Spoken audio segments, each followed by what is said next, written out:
I have an autistic son named Aiden. People in our neighborhood think I've been a little intense lately. I've heard that phrasing twice now. Once from another parent who tried to soften it with a laugh, and once from Kyle when he thought I couldn't hear him on the phone with a friend. But the truth is, I've been doing what I've always done for my son, stepping in when other people quietly step back. My younger boy Aiden is 7, my older one Kyle is 13 and would rather pretend none of this involves him. Their dad travels for work most weeks, which means most of the daily managing falls on me. Aiden has developmental delays and sensory regulation issues. He's not violent, he's not cruel, he's just big energy in a small space, loud sometimes, too close to people sometimes. He flaps his hands when he's excited. When he gets overwhelmed, he bangs things or yells or talks too fast. Most adults see that and immediately start calculating distance. So I've spent years doing the explaining before anyone asks. At birthday parties, at playgrounds, at school orientation meetings. I'm used to the looks, the polite nods, the parents who suddenly remember they need to leave. When we moved to this neighborhood a few months ago, I honestly thought it might be different. It looked like the kind of street where kids ride bikes and everyone knows each other's dogs. There's a little park about 2 blocks away. A few weeks after we moved in, I was chatting with one of the dads who lives nearby. Tall guy, early 40s maybe, calm voice. The kind of person who seems comfortable in his own space. He mentioned that every Saturday morning he takes his youngest son to the park. They call it their dude walk, which honestly sounded kinda sweet. Apparently a few other families show up too, and the kids run around while the parents drink coffee. He told me if I wanted to meet some neighbors, I should bring Aiden, so the next Saturday I did.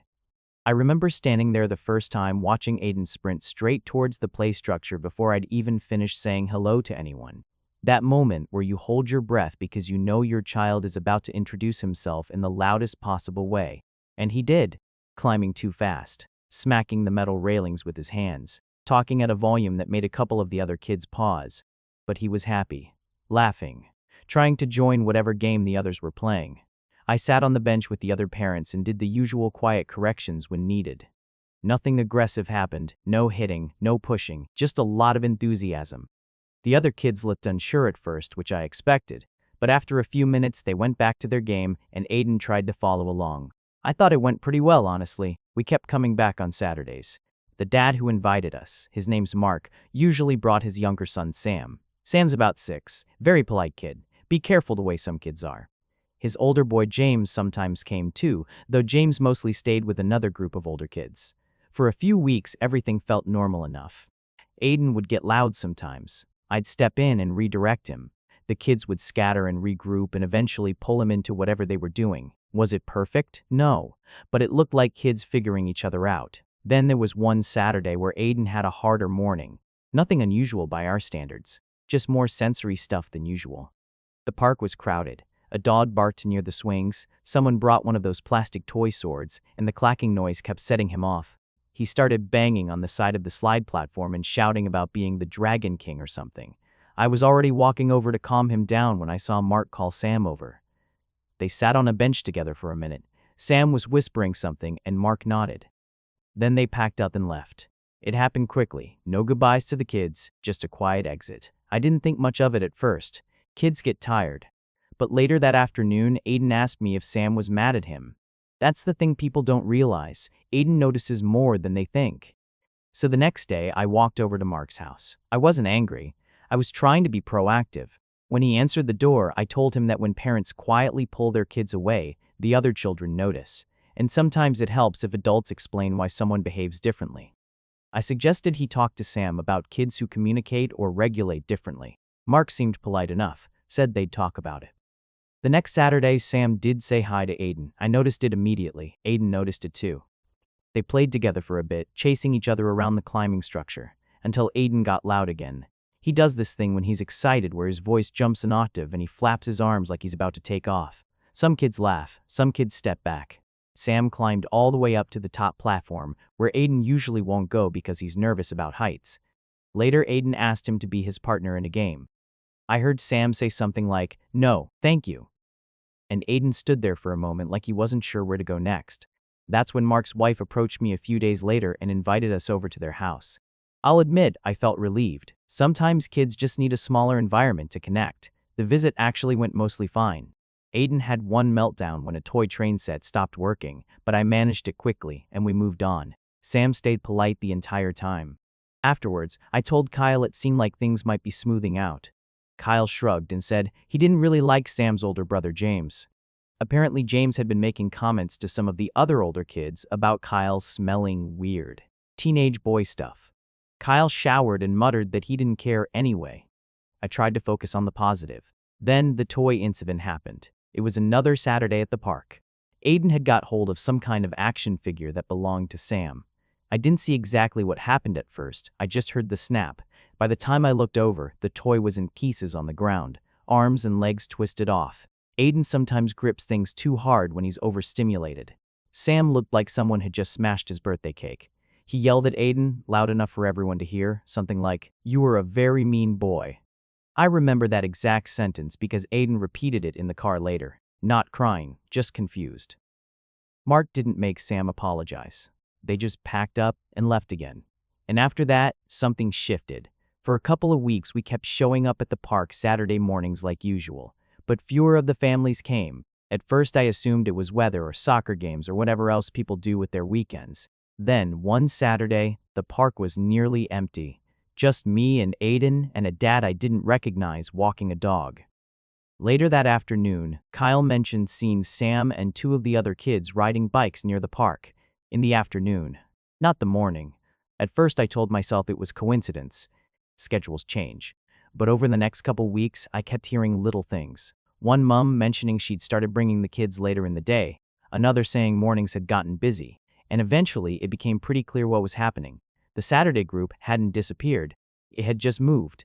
Not officially, no announcement, no conversation, just a quiet shift in time that somehow everyone knew about except us. And I sat on that park bench one morning watching Aiden run back and forth across the empty grass field, laughing to himself, completely unaware that an entire group of children had simply rearranged their lives around avoiding him. That's when I started feeling that old familiar pressure building in my chest. The one I get when I realize I'm about to have to explain my son to the world again. Because if people were choosing to move an entire community activity instead of teaching their kids how to handle differences, then someone needed to say something. So I wrote Mark a letter, not an angry one, just honest. I told him that whether he meant to or not, his influence in the neighborhood carried weight. When he pulled away, other parents seemed to follow.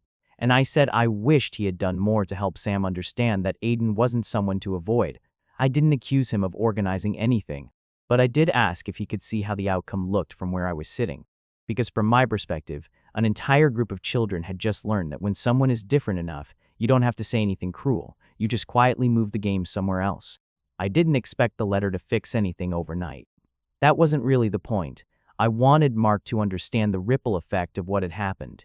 When one parent quietly pulls away, the others tend to follow the safest direction. He didn't respond for 3 days. Not a text, not a knock on the door, nothing. Then Thursday evening he came by. I could tell right away he'd already decided how the conversation was going to go. Some people carry that kind of calm authority where you can feel the outcome before the first sentence is spoken. He said he'd read the letter carefully. Then he said something I still think about. He said Sam had asked for space from Aiden 3 separate times and they had listened. He said kids are allowed to set boundaries about how they want to play. He said Sam wasn't rude and wasn't cruel, and he wasn't going to force him to interact in ways that made him uncomfortable. Then he added that they hadn't told any other families to change their schedules. People had made their own choices. I remember standing there on my porch thinking about all the years I've spent trying to convince people that inclusion doesn't happen naturally. Adults have to guide it. If you leave it up to children alone, they sort themselves into easy groups. And Aiden has never been easy. I told Mark that when a whole group of kids suddenly starts avoiding one child, the adults should step in. He said he had stepped in for his son. That was the moment I realized we were talking about 2 completely different responsibilities. He left after that. Once he walked away, I knew the letter hadn't solved anything. If anything, it had clarified the situation. The following Saturday, I still took Aiden to the park in the morning. I didn't want to give him the message that we were the ones who had to adjust. Kyle refused to come. He said he had homework, which meant he didn't want to deal with the younger kids staring at his brother again. So it was just me and Aiden. The park was empty again. Aiden didn't mind at first. He ran up the climbing structure and announced he was guarding the castle from invisible enemies. I sat on the bench watching him, trying not to think about the fact that 6 weeks earlier that same park had been full of kids. After about 20 minutes he came over and asked where Sam was. I told him Sam probably had other plans. Aiden nodded and went back to playing. Then he asked again 10 minutes later. That's the thing about Aiden. When something changes in his routine, it circles in his head like a loose marble. Eventually, he asked if Sam was still mad about the toy. I told him no, but the question stayed with me the rest of the day. That evening, Kyle came home from a friend's house looking annoyed. Apparently James, Mark's older kid, had been telling people that Aiden broke toys and screamed at the park. Kyle said a couple kids laughed about it. He tried to brush it off while telling me, but I could see the way his shoulders were tight. Kyle has spent his whole life explaining his brother to people. He doesn't say it out loud often, but I know it weighs on him. That night, I started thinking about the larger picture. If the other parents believed the version of events where Aiden was simply the kid who ruined playtime, they were going to keep drifting away. Not because they were cruel people, but because nobody likes friction in something that's supposed to be relaxing. And that's how kids like Aiden slowly disappear from community spaces. So the following week, I started doing what I've had to do before in other places. I started talking to people individually, not confrontationally, just conversations. One mom while we were both checking mailboxes. Meanwhile, our kids were getting off the school bus. I explained that Aiden struggles with regulation when he's overstimulated. I mentioned the progress he's made over the last year. I pointed out that the kids had played together for several weeks before things shifted. I also told them that when children see adults quietly reorganizing social spaces to avoid one kid, they learn that exclusion is acceptable as long as it's polite. Most of the parents nodded. Some looked uncomfortable. A couple said they hadn't realized the part-time had shifted intentionally. But a few days later, I started hearing small changes in tone. One dad asked whether Aiden had an aide at school. Another parent asked if he had behavioral outbursts often. The questions weren't aggressive, but they carried a certain distance. Meanwhile, the Saturday park situation stayed the same. Morning was quiet. The afternoon was full. Kyle eventually told me that the kids had started calling it the late park group. He heard it from someone at school. That phrase bothered me more than I expected, because it meant the change had solidified into something normal. A routine built around not overlapping with my child. Then something else happened that complicated things even more.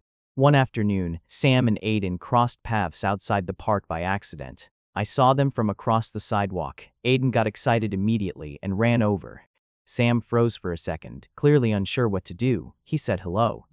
Aiden started talking fast about a game he wanted to play. Sam looked towards his dad, who had just come around the corner. Mark walked up calmly and asked Sam if he wanted to stay or head home. Sam hesitated. Then he said they were about to leave anyway. Aiden stood there watching them walk away, and later that night he asked me if Sam didn't like him anymore.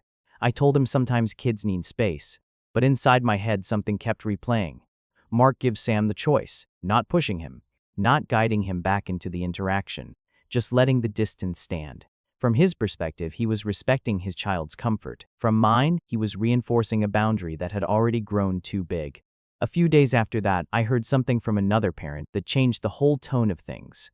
Apparently, several families had started coordinating the afternoon park time in a group chat.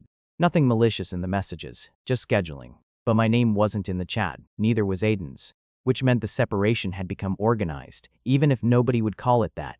I'll admit that was the moment my patience started slipping. Because I've spent years helping Aiden learn how to exist in spaces that aren't built for him, teaching him to lower his voice, teaching him to ask before joining games, teaching him to recognize when other kids need breathing room, and he's made progress, real progress, but progress only works if the world meets him halfway. If everyone else just shifts away every time it gets slightly uncomfortable, he never gets the chance to practice. So I wrote another message, this time not just for Mark, to several parents. I explained the situation as calmly as I could. I said I understood that kids sometimes need breaks from overwhelming playmates. But when an entire group restructures itself around avoiding one child, it sends a message to every kid involved. I asked if we could reset the Saturday mornings and try again with clearer expectations. Not forcing friendships, just giving the kids another chance to figure things out. A couple parents responded politely. One said they appreciated the perspective. Another said weekends had become complicated with sports schedules. Mark didn't respond. Neither did two of the families who had originally been part of the morning group. And that's where things stand right now. The park still fills up on Saturday afternoons. Aiden and I still go in the morning. Kyle avoids the whole situation entirely. And I keep hearing small pieces of feedback from different directions that I'm pushing too hard. The parents feel uncomfortable. The kids shouldn't be forced into social dynamics they don't want. Maybe that's true. Maybe I am pushing. But I also know how quickly kids like Aiden get erased from community spaces when nobody pushes at all. So I'm sitting here wondering whether I crossed a line by confronting people about it. Did I make the situation worse by trying to fight the quiet shift? Or was I right to call attention to something everyone else seemed willing to pretend wasn't happening? Because right now it feels like I'm being labeled the difficult parent for refusing to let my son disappear politely. I honestly don't know anymore. So I'm asking, what would you have done in my place? Opinions 1 said, you are wrong, but not because you love your son too much. It's because you keep swapping out the word controls for advocacies and acting like that changes what you're doing. Your son is not being erased. He's being avoided by kids who have already tried him and found him stressful. That sucks, but it is not some civil rights case because a 6-year-old doesn't want a playmate who gets in his face, yells, breaks his stuff, and makes him feel tense at the park. Sam didn't call Aiden names. He didn't mock him. He didn't rally other kids against him. He asked for space. Repeatedly, his parents listened.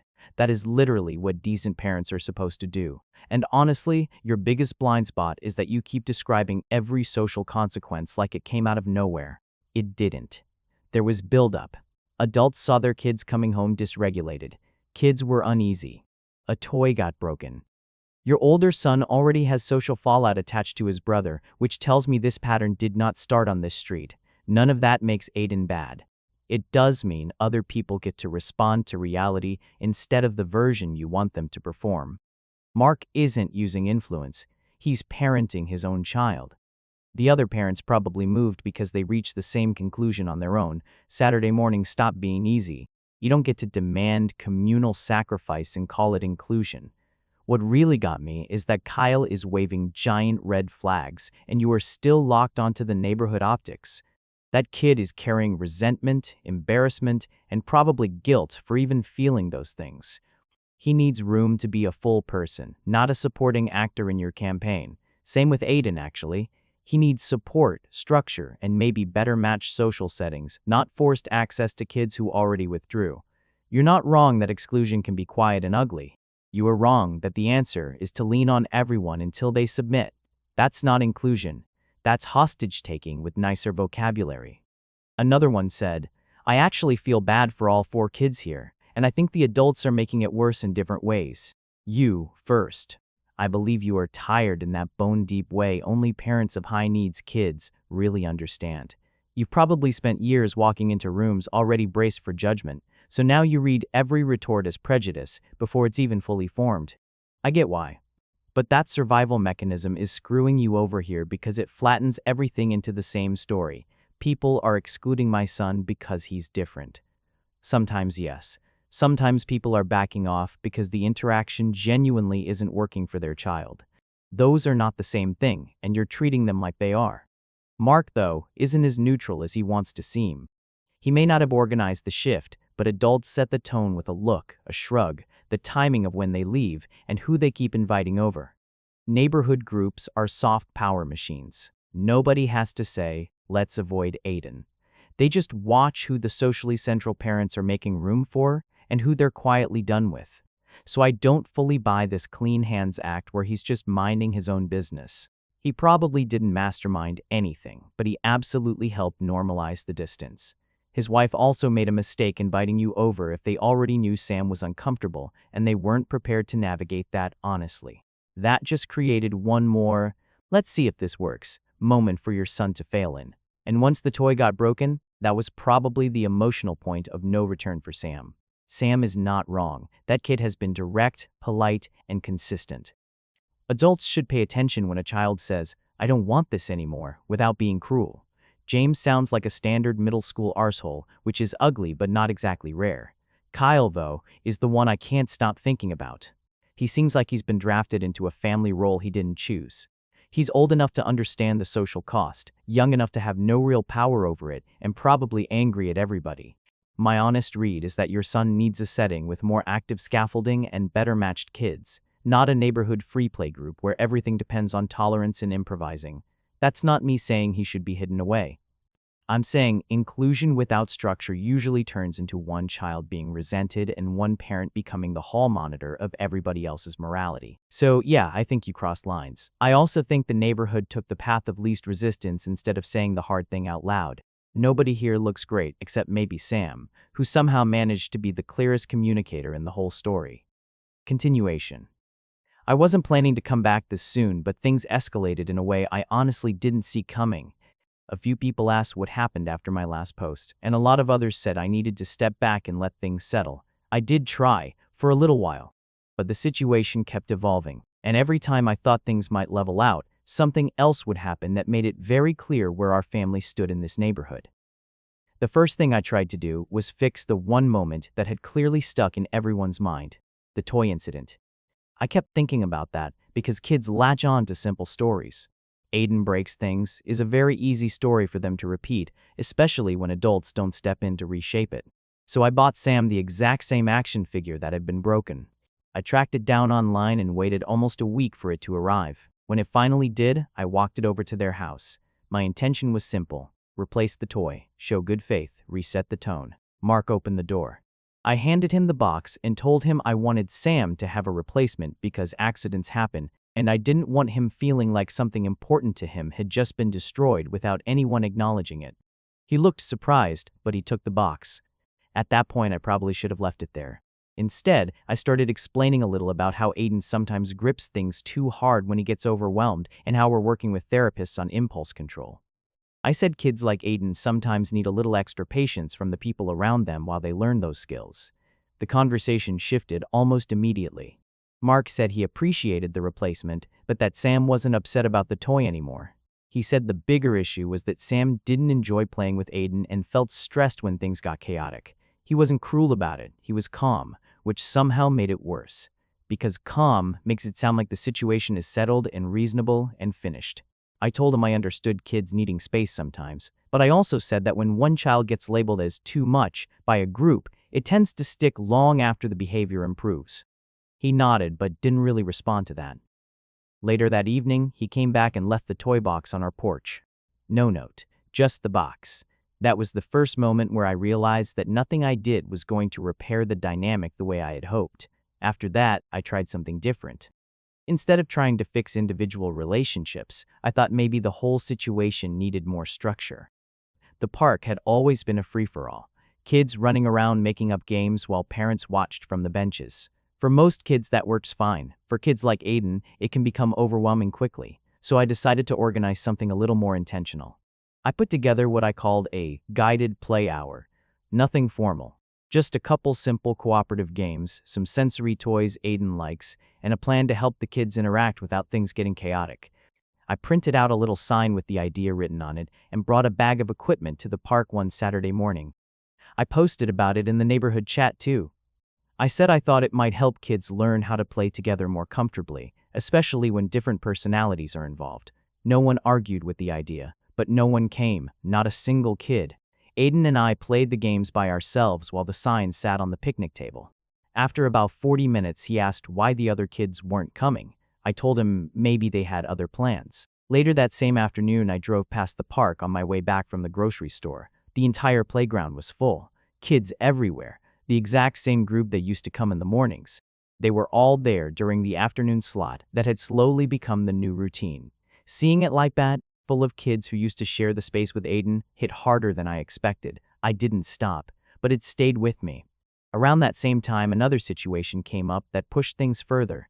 One of the families in the neighborhood was hosting a birthday party for their daughter. A bunch of the kids from the park group were invited. Kyle mentioned it casually one evening because several of the older kids were talking about it at school.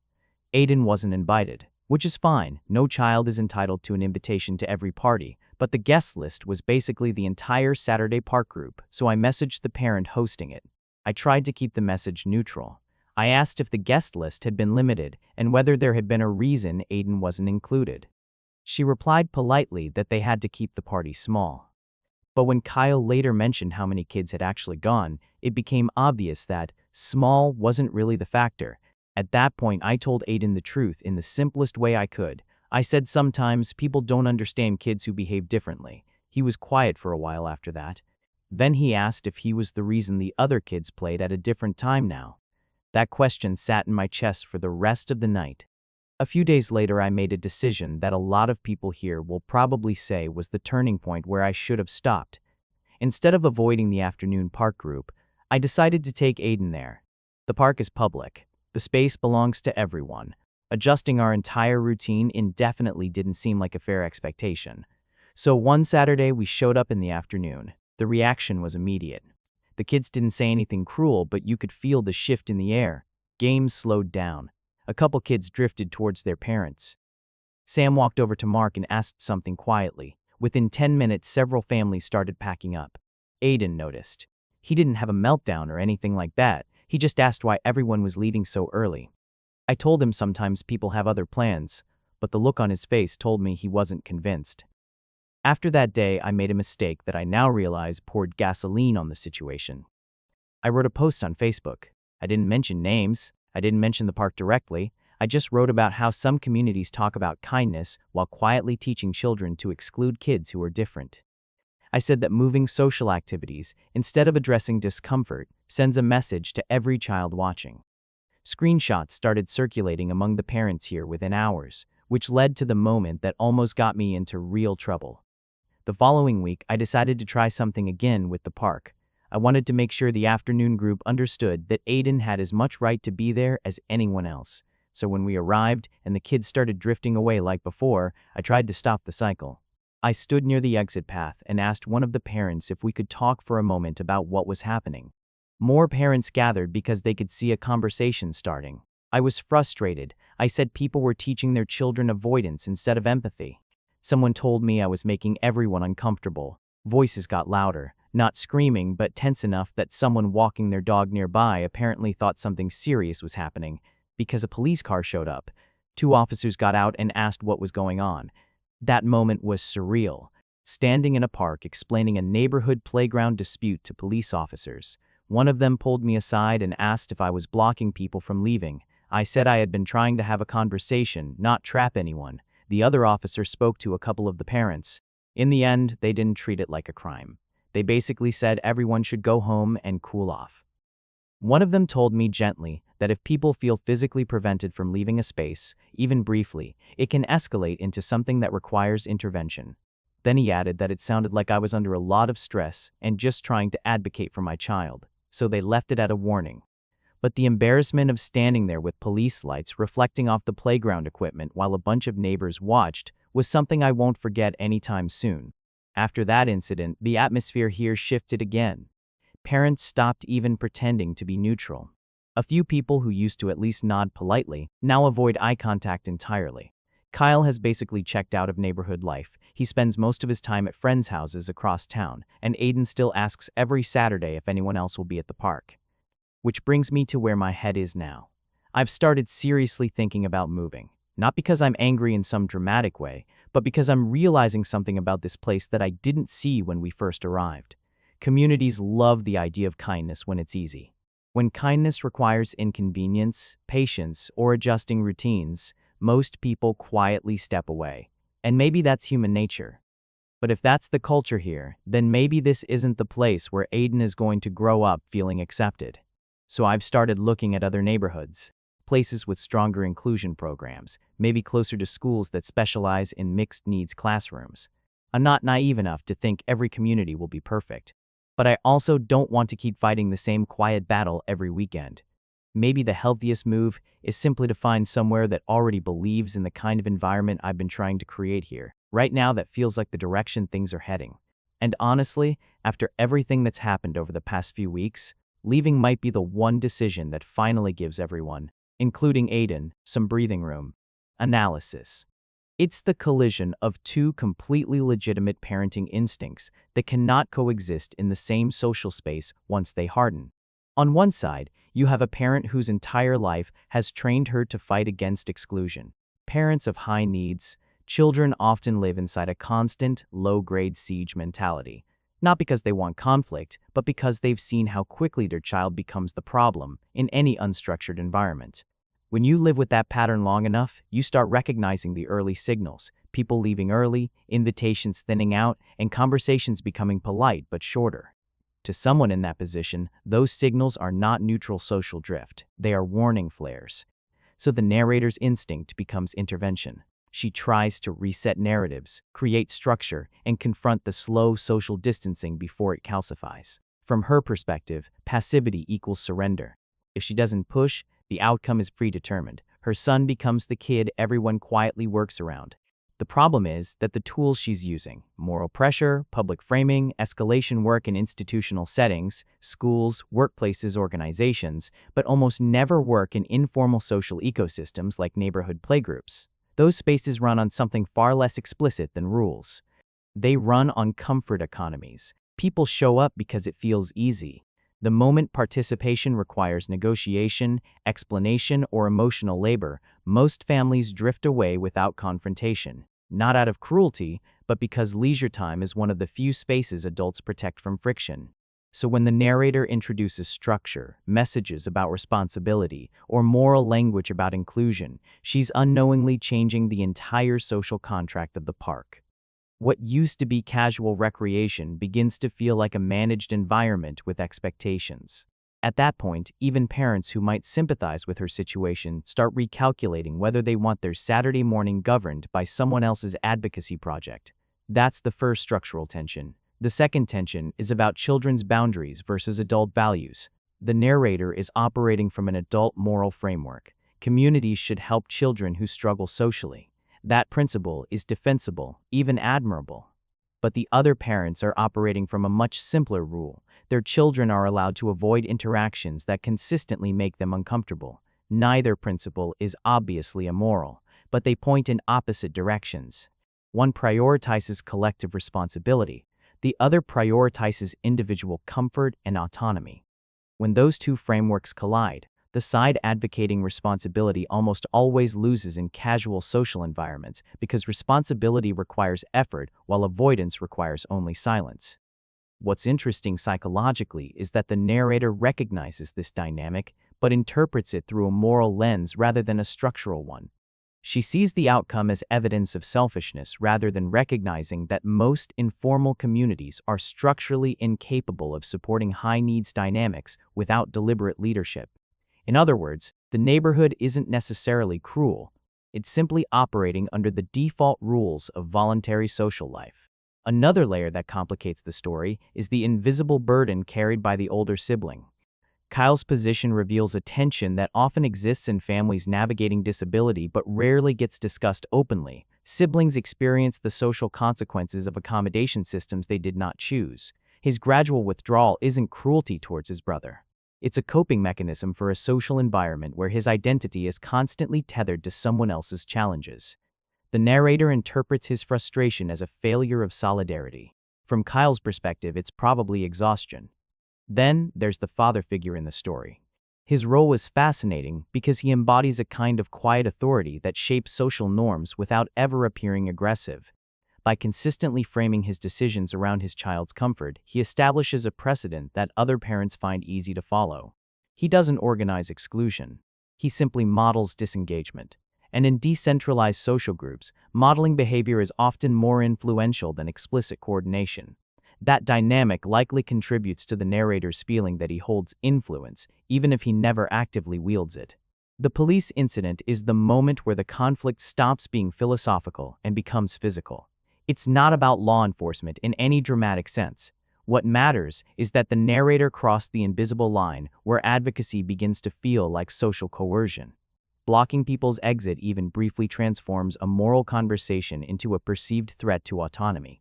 Once that happens, the neighborhood stops interpreting her behavior as advocacy and begins interpreting it as instability. That shift is almost impossible to reverse in small communities. The most revealing moment in the update isn't the confrontation or the Facebook post. It's the narrator concluding that the neighborhood lacks empathy and considering moving somewhere more inclusive. That decision actually makes sense from her internal logic. If the environment repeatedly produces the same outcome, relocation appears rational. But what's unresolved is whether the problem is the specific neighborhood or the type of social environment she's trying to force into functioning differently. Casual neighborhood playgroups rarely sustain inclusion for children with high regulation needs without explicit adult facilitation from the start. The narrator tried to introduce that facilitation after the social norms had already solidified. By then, the group had already defined itself around ease, so the story ends in a strange moral gray zone where nobody is entirely wrong, but the system still fails the child who needs it most. The neighborhood protects its comfort, the mother protects her son. Both actions are understandable, yet together they produce the very isolation everyone claims to oppose. That's the uncomfortable reality underneath the drama. Inclusion requires intentional structure, but most communities only value inclusion when it remains invisible and effortless. The moment effort becomes visible, people quietly walk away.